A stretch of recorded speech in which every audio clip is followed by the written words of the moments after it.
long-métrage qui suit vous est présenté en grande première. Donc, bonjour! Aujourd'hui, je vais vous faire une petite vidéo sur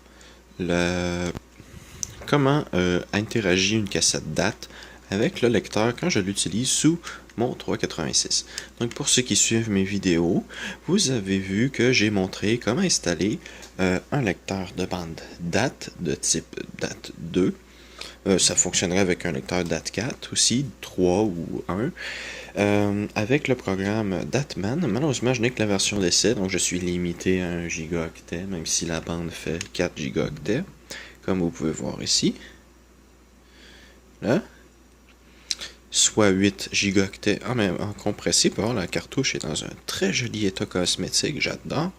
Les cassettes date, parce que pour ceux qui ne savent pas, les cassettes DDS, c'est des cassettes date. Voilà.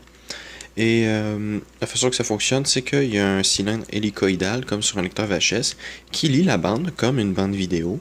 Et comment la façon que les pixels sont disposés dans l'image, ben, c'est les données. Donc ça ressemble à ça en gros, une cassette date, c'est juste une VHS sans son, puis avec des pixels dans l'image, c'est tout. Bon, je voulais vous montrer comment le lecteur faisait tourner la bande et voilà, faisait le tout.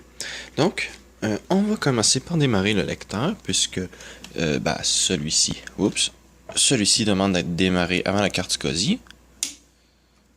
Voilà, donc j'ai enlevé le couvercle, donc vous pouvez voir l'intérieur du lecteur. On a une petite diode cachée ici. Donc le truc fait ses tests, il fait des choses, le chat fait du bruit, c'est magnifique. Bien. Donc on va ouvrir le 386.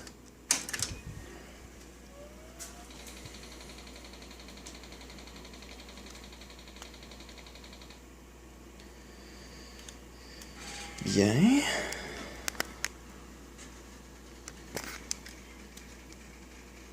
Hop, la carte va détecter le lecteur. Voilà, c'est fait. C'est un Seagate. J'ai le numéro de modèle, je crois. Il n'est pas ici.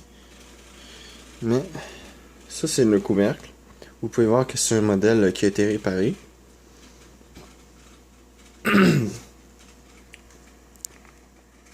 Bien. Donc, ça l'a démarré. Peut-être, oui, non, ok. Donc, on va inscrire datman FE-X512, qui va donner 512 kilooctets de mémoire étendue au programme. Hop, voilà. Donc, je vais prendre une bande. Ça, c'est la seule bande que j'utilise en ce moment parce que si j'en avais un autre en ma possession, là, je pourrais faire des échanges de données. Ça serait cool, mais vu que j'en ai qu'un seul, je l'utilise que pour faire des backups du 386 et quelques autres programmes parce que bon, quand même, 1 gigaoctet, ça fait quand même beaucoup d'espace pour mettre des petits programmes, des images disquettes. Donc, franchement, c'est fort utile, surtout pour les images disquettes. Donc, on essaie ça. Je vais aller chercher une lampe de poche pour vous montrer mieux le lecteur. Bien, donc j'ai été chercher une lampe. Donc, hop, je vais vous montrer le mécanisme d'insertion.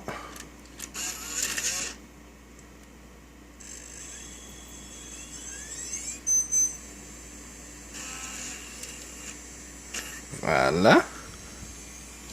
Donc ça va lire la bande. Je vais vous laisser voir ça aussi, le mécanisme de chargement de la bande.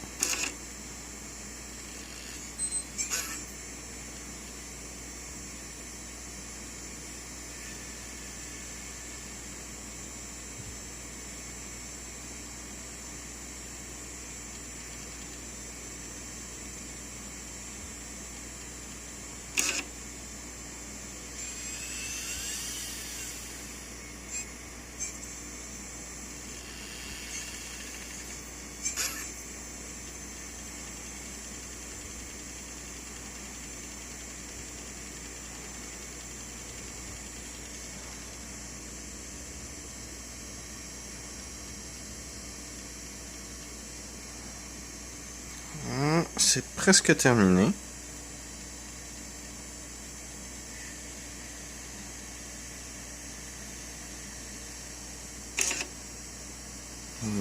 Oui, peut-être. D'habitude, c'est pas si long que ça. Il y a peut-être eu de la difficulté à lire le début de la bande, donc il recommence, je suppose.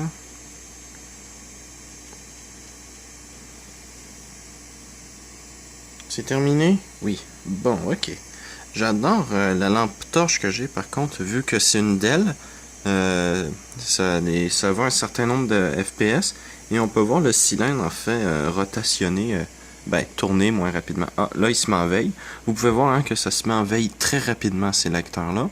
C'est pour ça que quand j'ai eu le lecteur, ça devait faire 10 ans qu'il n'avait pas été utilisé. La bande était restée chargée pendant 10 ans. Cette même bande, elle fonctionne toujours. Hein. Donc, c'est la preuve que ce mécanisme-là est quand même pas trop dommageable pour les bandes. Bien. Donc,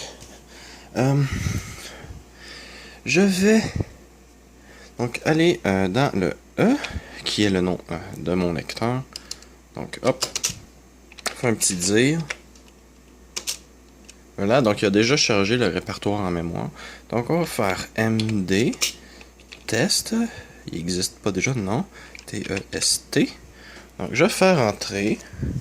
Vous allez voir ce que le lecteur fait. Donc, hop. Donc, je vais créer un répertoire. Donc, MD test. Vous allez devoir créer un répertoire.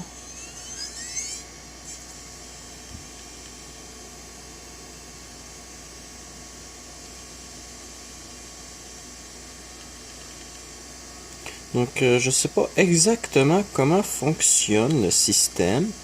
Je sais pas où il écrit le répertoire. Là, vous pouvez voir qu'il est en train d'écrire le nouveau répertoire en plein milieu de la bande, en fait. Et je sais vraiment pas comment il fait pour les retrouver après, parce qu'il retourne pas en début de bande les réécrire. Donc, et aussi, hein, plus vous aurez de fichiers, plus ça va être long de lire la date, la bande date au début, parce qu'il faut qu'il trouve les répertoires et tout. Donc, c'est ce que j'ai remarqué, plus vous allez avoir de répertoires, plus ça va être long à lire, mais je sais pas comment la cassette fait pour savoir qu'il y a d'autres répertoires ailleurs. Mais bon. Donc, là, je vais copier le truc du disque dur vers la bande date. Donc, on va aller dans CD test. Je vais copier ce qu'il y a dans le fichier DOS dans le disque dur. Il y a 5.5 mégaoctets de données à l'intérieur. Donc, on va copier ça. Vous allez voir le temps que ça va prendre. Donc, copie C, hop, DOS, hop, hop, hop. Et on va voir ce que ça donne.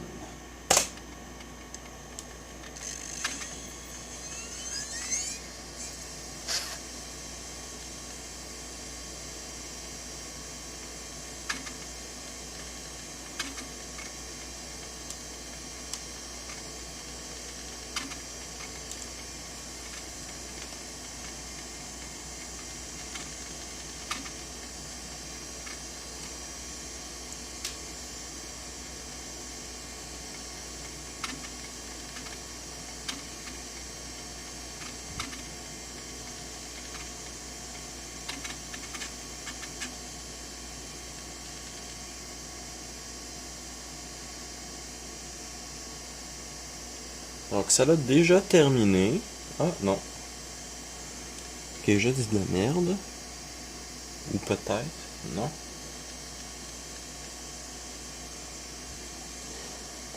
Parce que j'ai l'impression qu'il y a peut-être une mémoire à l'intérieur ici pour pouvoir mettre en cache les données qui arrivent plus vite que ce qu'il lui peut faire.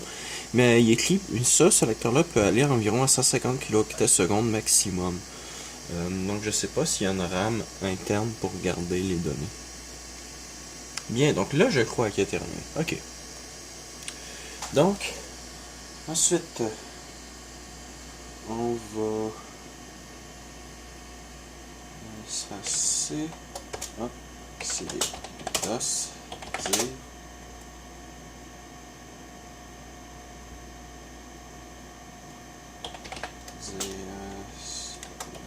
HW. Ok, bon. Je veux juste voir c'est quoi le fichier le plus gros.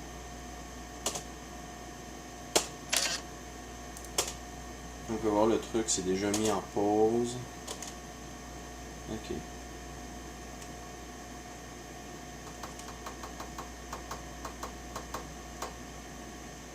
Bien. Donc, ok, c'est des points. Donc, je vais aller supprimer le répertoire. Donc, je vais supprimer toutes les choses. Donc, del. Hop, hop, hop. Donc, on supprime tout. Oui, ensuite, je vais supprimer le répertoire.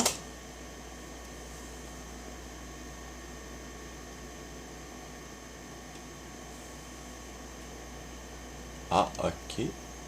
Ok, voilà.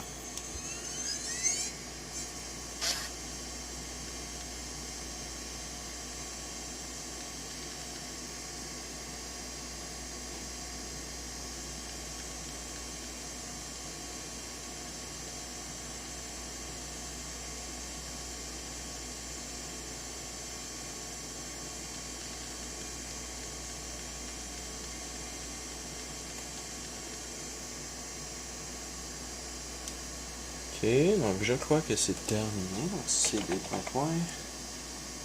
En fait, hop. Ok, c'est B. Donc del 3 test. Oui. Voilà. Ensuite, D. Je vais aller dans le. Il y a un répertoire DOS, lui ici, c'est des DOS. D. Il fait quelle taille? 5 mégaoctets lui ici. Donc on va faire MDC 2 points, barre oblique test. Voilà. Donc, copie, astérix, point astérix, C, 2 points, non, C, 2 points, barre oblique test. Donc, je vais attendre que lui ait terminé. On va voir ce que ça donne. Il devrait avoir bientôt fini de supprimer le répertoire, j'espère en tout cas. Ok. Donc on va copier un fichier de la bande vers le disque dur.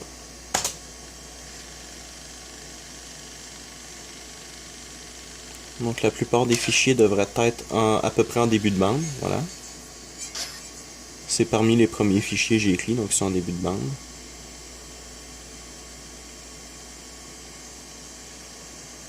Donc là c'est en train de copier 125 fichiers pour une taille de 5.7 mégaoctets. Donc je vous laisse regarder comment ça procède. Vous allez voir, la bande recule souvent. Je crois que c'est pour retrouver le début du prochain programme en fait.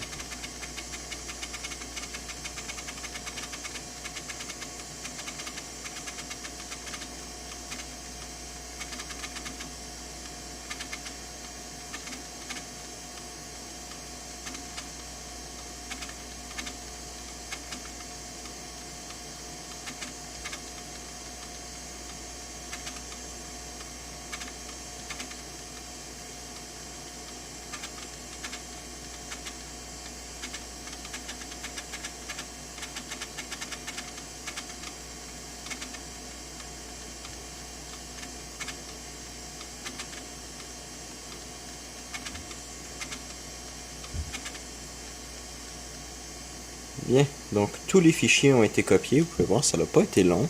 C'est pas long, copier 5 mégaoctets à partir de la bande. Vous pouvez voir que ça va quand même relativement vite. Le lecteur de bande date est utilisé comme un disque dur réseau. Donc c'est pour ça que je peux l'utiliser comme un disque dur. C'est un des avantages du programme Datman. Mais par contre, j'ai la version démo. Si quelqu'un pourrait me trouver un code pour la version professionnelle, ce serait très très apprécié parce que le site fonctionne plus de ce que j'ai pu voir. Donc c'est compliqué. Donc si quelqu'un pourrait m'en trouver un, ce serait très apprécié. Merci. Donc je crois que j'ai fait tous les tests, toutes les petites choses que je pouvais montrer comment la bande procédait. Donc ça va probablement être la seule vidéo française qui montre un lecteur de bande date faire des choses. Et même en anglais, il y a beaucoup de vidéos qui montrent ça, surtout pas une aussi longue qui montre autant de lecture.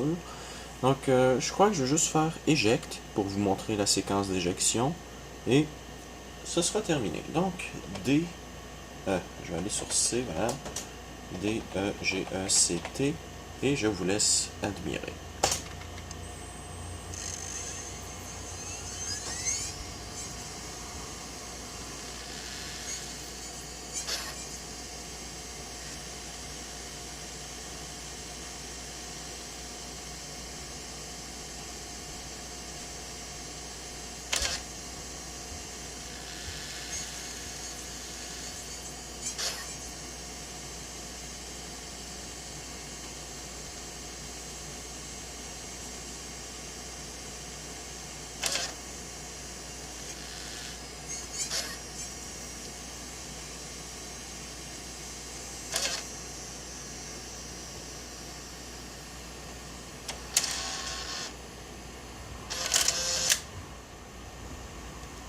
Donc, voilà.